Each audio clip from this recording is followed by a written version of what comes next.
Hello everybody, this is New York City Bobby with yet another foamy plane that I'm almost finished with. Now, one of my all-time favorite RC model airplanes is the iconic Bird of Time. I have always wanted to build this airplane. It is a 118-inch wingspan, that's 3 meters, and it is beautiful looking, it's iconic, and I've always wanted to build it. My only problem is I don't have room to build a 118-inch wingspan airplane. I don't have a place to store it. I don't really have a field nearby where I could fly it. And I decided my only alternative would be to perhaps make one out of foam. I'll make it out of foam. I won't invest too much time or energy into it. I'll crash it probably after a few flights and I won't have to worry about storing it. But at least I will have had the experience of flying and building a Bird of Time. So I'm going to show you, I scaled it down. I couldn't deal with a 118-inch wingspan plane. I scaled it down to 72 inches, which is on par with my Gentle Lady, which is a 2-meter sailplane. So I might be able to keep the wings side by side with my Gentle Lady wing. But let me show you how the build came out. It's almost finished. There's some issues with it, and I will describe to you kind of the good and the bad points of this build.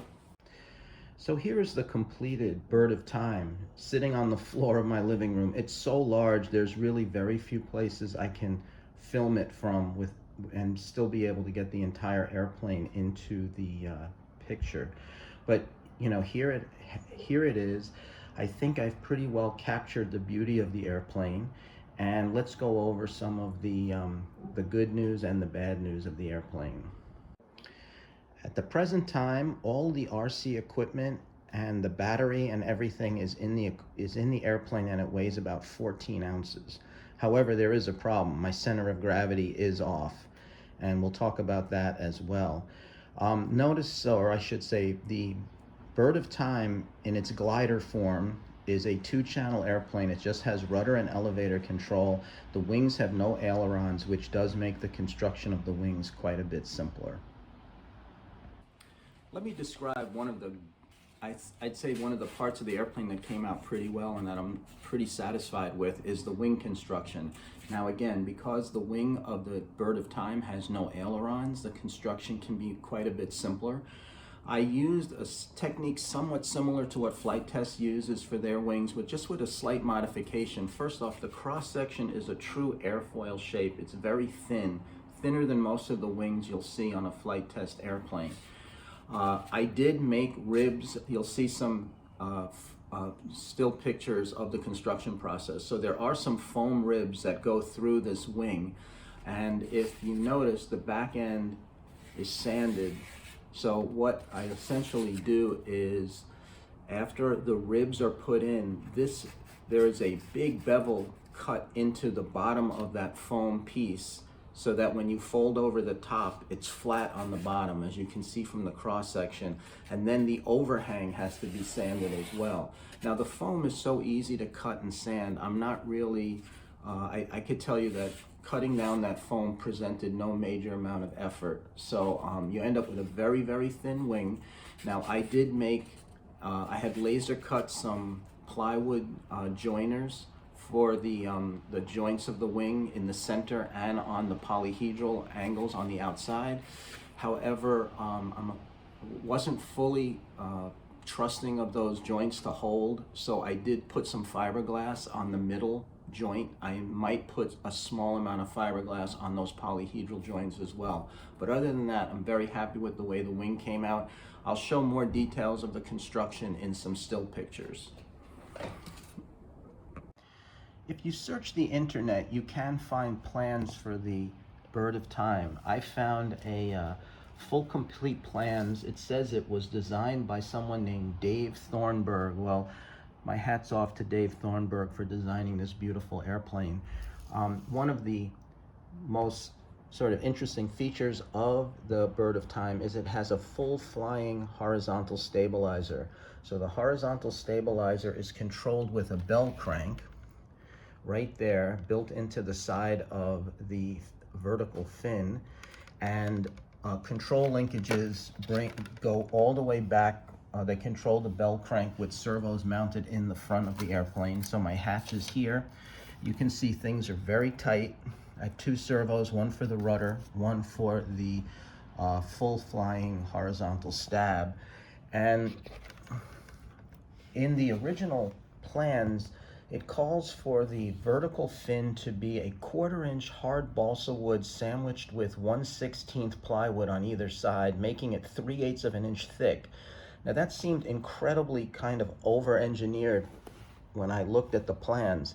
However, I realize now that because the stab is attached to the vertical fin, it needs to be very strong. And I mean, normally you're mounting your stabilizer to the fuselage and you don't have to really worry about the vertical fin taking that load, but here it's a problem. Now I opted to use as a construction technique a 1/8 inch sheet of balsa wood, which I think you can see sandwiched between two pieces of foam. This has really shown itself to be inadequate. As you can see, the tail has a lot of wobble to it. If I hold the you can see I'm very worried about this just snapping off.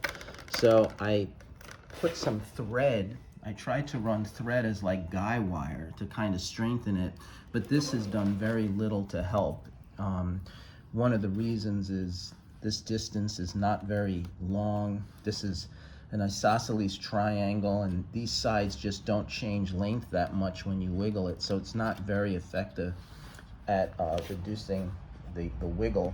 I could possibly change these threads to rigid, perhaps our favorite bamboo skewers. I could replace these with bamboo skewers perhaps, or maybe fiberglass the vertical fin is another option. The same technique was used on the horizontal stabilizer. It's pretty solid. I don't think that's the problem. The Bird of Time also has a very skinny fuselage, and when you take a 118 inch plane and scale it to 72, that's about a third reduction. The fuselage would become too skinny to mount anything into, so the fuselage had to be scaled slightly. I have a small battery pack in here, which is just 3 AAA batteries soldered into a battery pack. My receiver, it's an orange receiver, is in here. Everything just fits. Now here is my major problem. You can see also that I ran some coffee stirrers throughout the fuselage to keep the linkages from bending and flexing. The way this was constructed is the linkages were all put in place, and then the tail was put into the fuselage and glued in place. So it's very difficult now to change out the linkages. The other thing I have to mention is the Bird of Time does have an issue, I think, with center of gravity. I've been online on a lot of the Bird of Times that I've seen have an issue with the tail being too heavy in the back. And I have the same exact problem. So right now, the plane only weighs about 14 ounces total, but I need to add about 5 to 6 ounces of weight to the front of it to give me the right CG. Now, I can reduce that weight by extending the nose outward and perhaps putting more weight out here. However, that might change the look of the airplane, and it is going to introduce some issues. Another option might be to extend out a dowel and perhaps mount a GoPro camera onto it. That might give me the perfect CG, and I could also get some good video footage. However, I don't own a GoPro camera, so I'm not sure what I'm going to do yet with the center of gravity problem. But other than these two issues, I think the plane should fly pretty well, but it may be susceptible to crashing and getting damaged pretty easily. So that's where I am right now, and hopefully this will be maiden before I publish this video.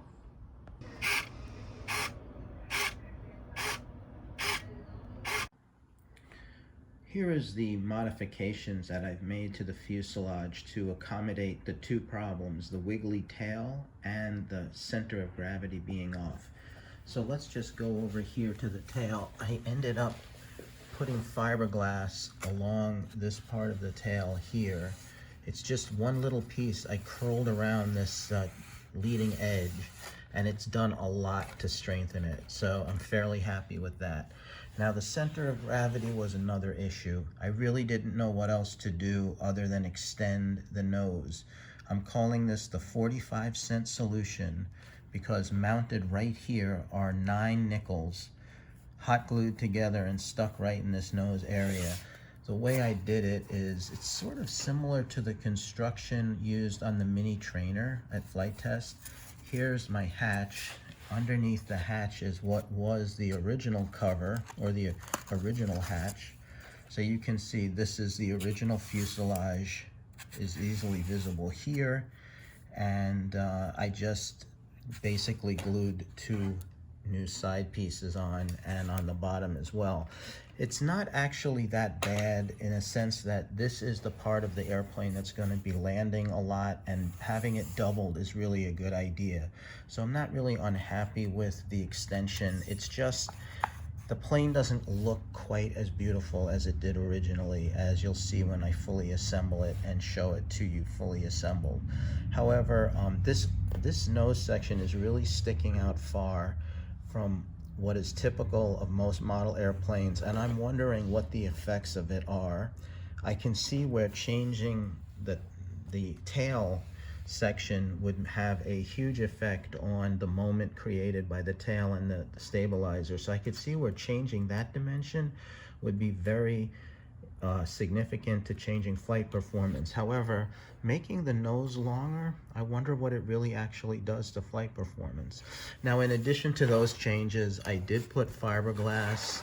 I had already put it down the middle of the wing, and I put 2 very small pieces at the polyhedral joints. So the wings I'm pretty satisfied with, and we'll see how the rest of it goes. But basically, this is ready for maiden right now.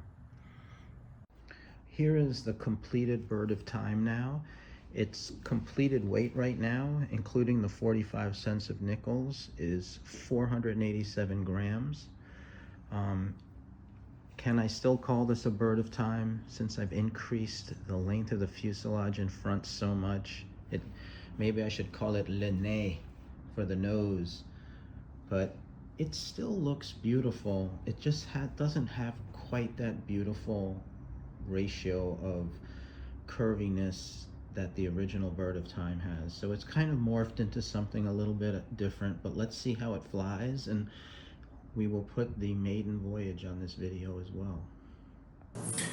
After I started building the bird of time, it occurred to me that, at least I thought, that the ratio of the wingspan to the length of the fuselage seemed incredibly big to me for even a glider.